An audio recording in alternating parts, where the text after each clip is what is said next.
प्यारे बच्चों, आपका अपने इस YouTube channel Om BS with education में बहुत बहुत स्वागत है। और आप देख रहे हिंदी व्याकरण कक्षा 9 से 12 पार्ट 5 संधि।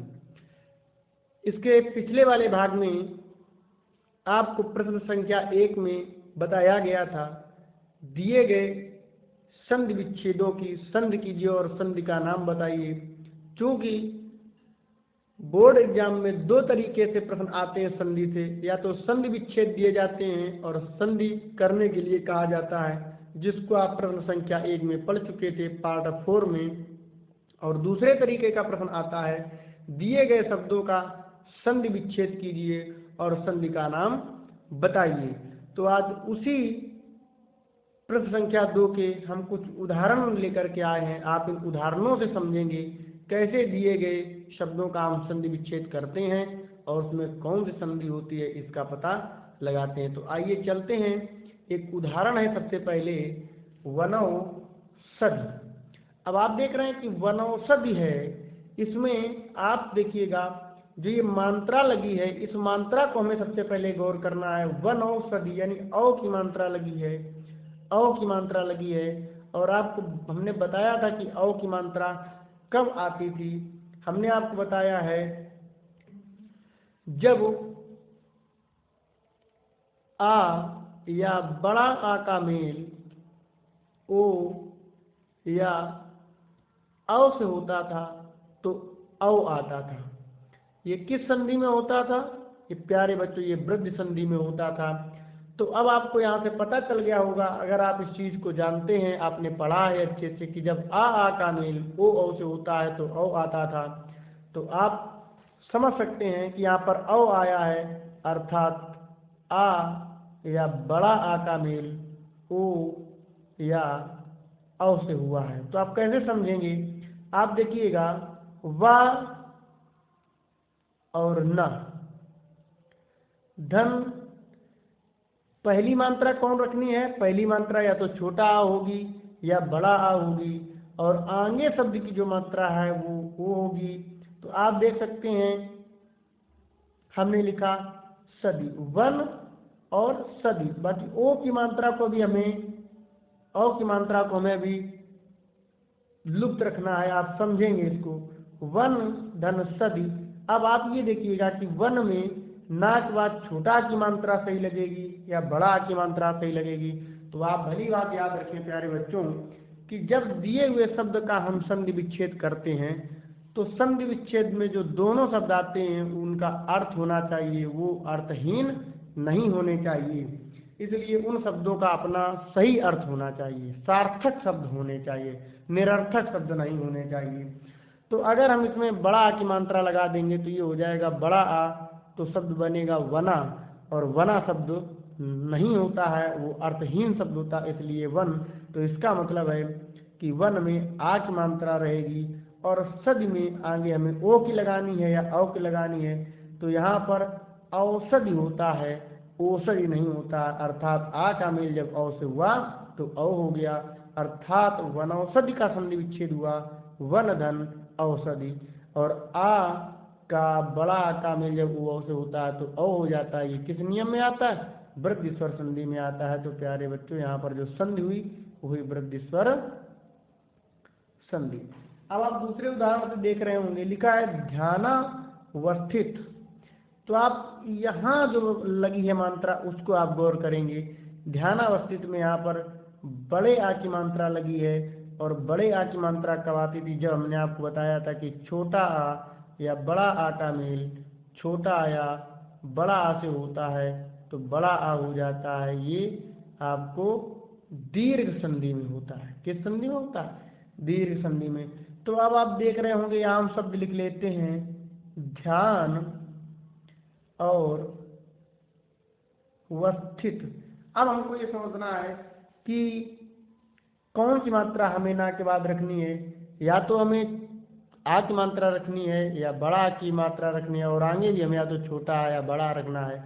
तो ध्यान शब्द में छोटा आ की मात्रा भी लगी है, यदि हम बड़े आ की मात्रा लगा देंगे तो शब्द बनेगा ध्याना। तो ध्याना शब्द नहीं होता है क्योंकि ये अर्थहीन शब्द होता है।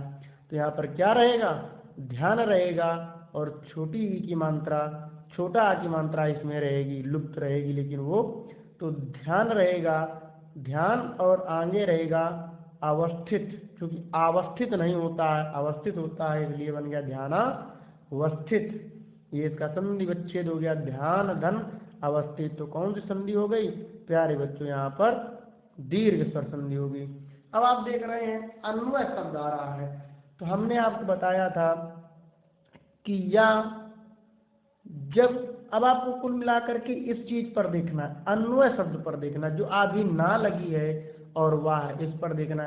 तो ये वाह कब आती थी, जब ऊ या बड़ा ऊ का मेल किसी भिन्न स्वर से होता था, किसी भिन्न स्वर से होता था, तो वाह हो जाता था, और जिस वर्ण पर ये मात्रा लगी होती थी वो वर्ण आधा हो जाता था। तो ये आपको पता चल गया होगा कि आ और आधी ना है, तो इसका मतलब यहाँ ना होगा, और वाह आ रहा है, तो वाह कब आता था, जब ऊ या बड़ा ऊ का मेल किसी भिन्न स्वर से होता था, और आगे है वह या।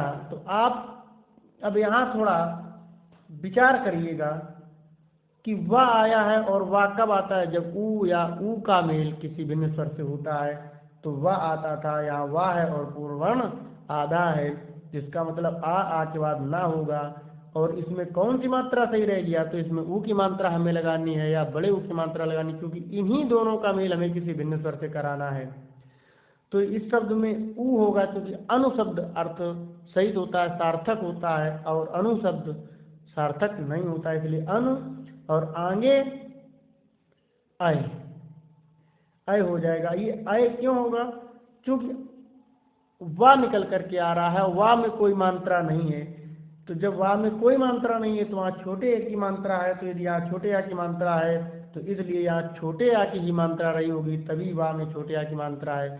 अगर यहाँ पर वाह में बड़े आ की मात्रा आई होती तो यहाँ पर बड़ा होता, वाह में अगर छोटी ई की मात्रा होती तो यहाँ पर छोटी की मात्रा लगी होती, वाह में ए की मात्रा होती तो यहाँ पर ए आया होता। इसलिए अनुधन अय बराबर अन्वय। और ये किस संधि में होता था, ये प्यारे बच्चों यड़ संधि का नियम है।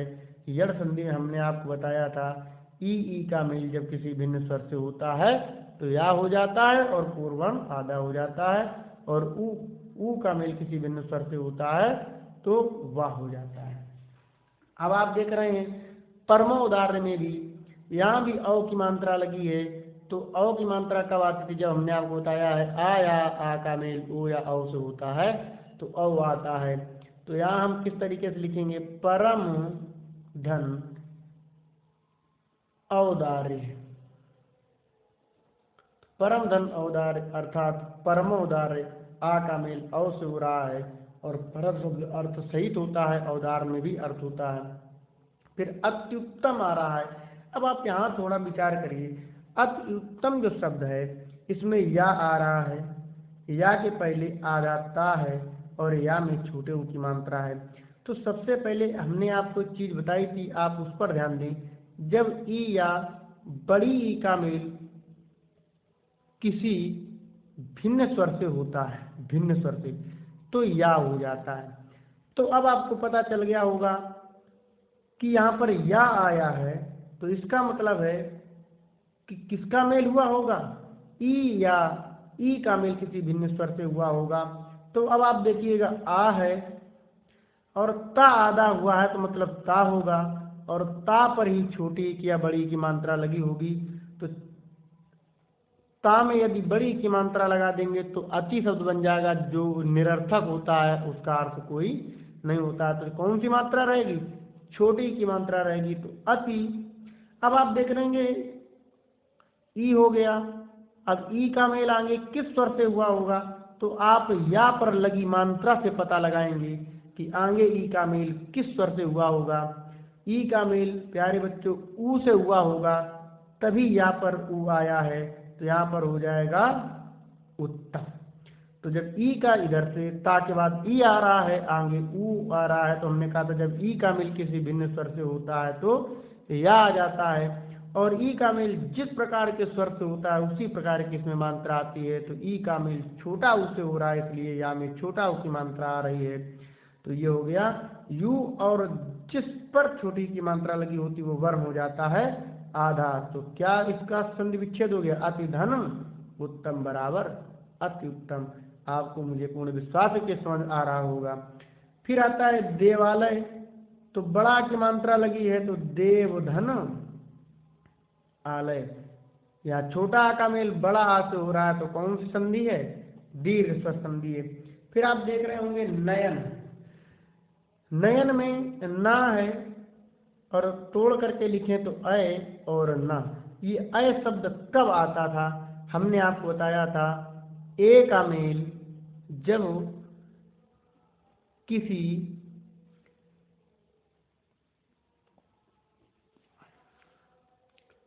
हमने आपको बताया था कि जब ए का मेल किसी भिन्न स्वर से होता है तो अय हो जाता है। और नयन शब्द में न अय न बराबर नयन, तो यहाँ पर अय शब्द आया है और ये अय किस कारण से आया है, जब ए का मेल किसी भिन्न स्वर से हुआ होगा तो अय आया होगा। अर्थात ना में के की मात्रा किस चीज की मात्रा रही होगी, ना में ए की मात्रा रही होगी, क्योंकि ए का मेल ही हमें किसी भिन्न स्वर से कराना है तभी अय आएगा। तो यहाँ पर ना में ए की मात्रा। अब आप या देखिएगा, या में किसकी मात्रा छुपी हुई है, या में छोटा आ की मात्रा छुपी हुई है। अर्थात ना के पहले कौन सा अक्षर आया होगा, छोटा आया होगा, तभी ए का मेल आ से हुआ है तो अय हो गया। अगर या में बड़ा आ लगा होता आया होता तो इसका मतलब है कि ना के पहले बड़ा आ होता। यदि अय में ए की मात्रा लगी होती तो ना के पहले ए हुआ होता। अर्थात ना अय धन ना बराबर ने धन अन बराबर नयन। तो ये किस संधि में होता था, ये अयादि संधि में हमने बताया था कि ए का मेल किसी भिन्न स्वर से होता है तो अय हो जाता है, अय का मेल किसी भिन्न स्वर से होता है तो आय हो जाता है। अब आप भावन में देख रहे होंगे तो भा आ ना, तो भावन। अभी आव शब्द आ रहा है, और आव शब्द कब आता था, हमने आपको बताया था जब अव का मेल किसी भिन्न स्वर से हो तो आव हो जाता है। तो ये निश्चित हो गया कि भा पर कौन सी मात्रा रखनी है, हमें अव की मात्रा रखनी है, क्योंकि अव का मेल जब किसी भिन्न स्वर से होगा तभी तो आव होगा। इसलिए हमें भा पर कौन सी मात्रा रखनी है, अव पर रखनी है।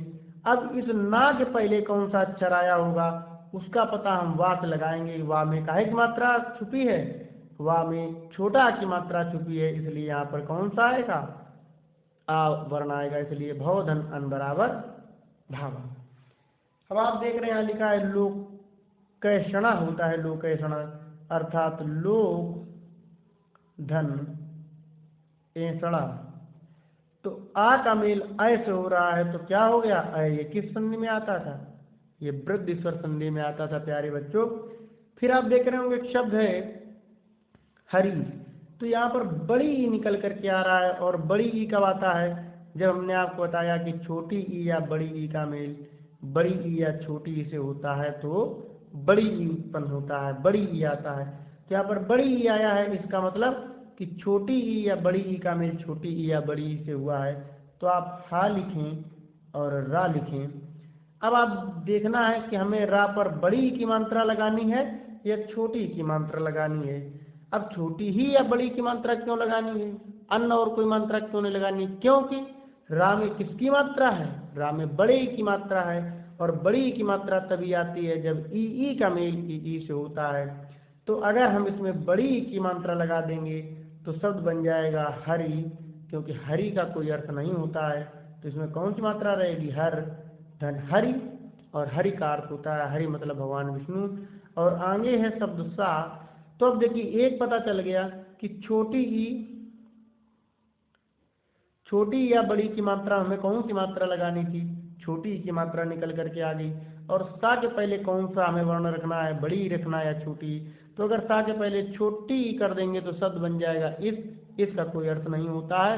और यहाँ पर रख देंगे बड़ी तो शब्द बन जाएगा ईस, अर्थात बन गया हरि धन ईस बराबर हरीश। तो ये किस संधि में होता था, जहाँ पर समान स्वरों का मेल होता था उसे हमने आपको बताया था कि दीर्घ स्वर संधि होता है। अब आप देख रहे होंगे दयानंद, तो दयानंद में बड़े आ की मात्रा निकल करके आ रही है। तो बड़े आ की मात्रा कब निकलती थी?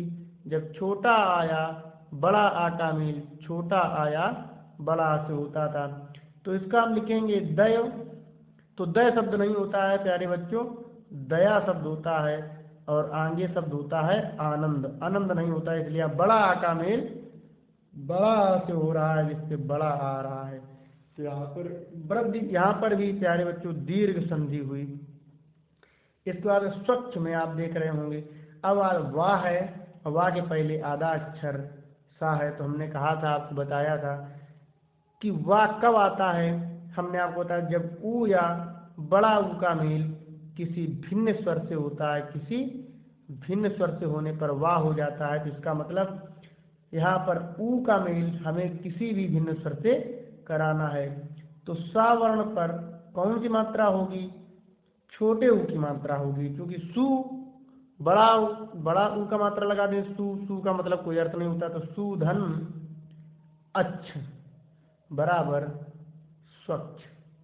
और ये किसमें होता था? ये प्यारे बच्चों यड़ संधि में होता था। अब आइए प्यारे बच्चों, एक छोटी सी ट्रिक है जो संधि पहचानने की है कि आप कैसे संधि को पहचानेंगे, और स्वर संधि के जो भेद होते हैं उन्हीं को पहचानने के लिए एक हमने ट्रिक बनाई है छोटी सी। आप उसको देखें और मुझे विश्वास है कि वो आपके लिए बड़े काम की होगी।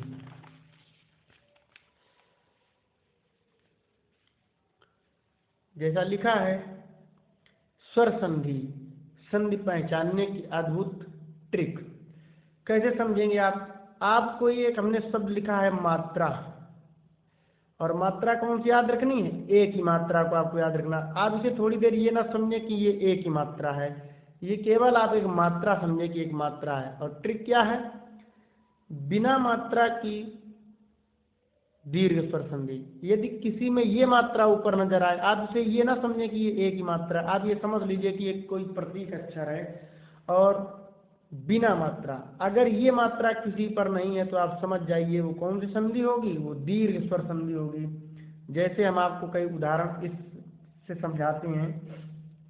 जैसे आप देखें, हमने लिखा देवालय, है ना, हमने लिखा मध्वागत, हमने लिखा विद्यालय। तो बीच के वर्णों में जैसे वाह है, वाह में बड़े आ की मात्रा है, ये मात्रा आपको नजर नहीं आ रही है। तो इसका मतलब कि यदि ये मात्रा नहीं है तो बिन मात्रा की वो दीर्घ स्वर संधि है। और जिसके ऊपर ये एक मात्रा लगी हो, हमने लिखा है एक मात्रा गुण स्वर संधि। यदि ये मात्रा किसी वर्ण पर एक बार नजर आ रही हो तो वो गुण संधि है। जैसे आप देख रहे हैं रमेश, महेश, गणेश, महोत्सव। तो आप देखिएगा इन शब्दों में आप ये इस मात्रा को गौर करिएगा, ये जो मात्रा लगी है, ये जो मात्रा है तो एक मात्रा, अगर ऐसी एक मात्रा लगी हो तो आप उसे समझेंगे कि एक मात्रा गुण संधि है और बिन मात्रा की दीर्घ संधि है।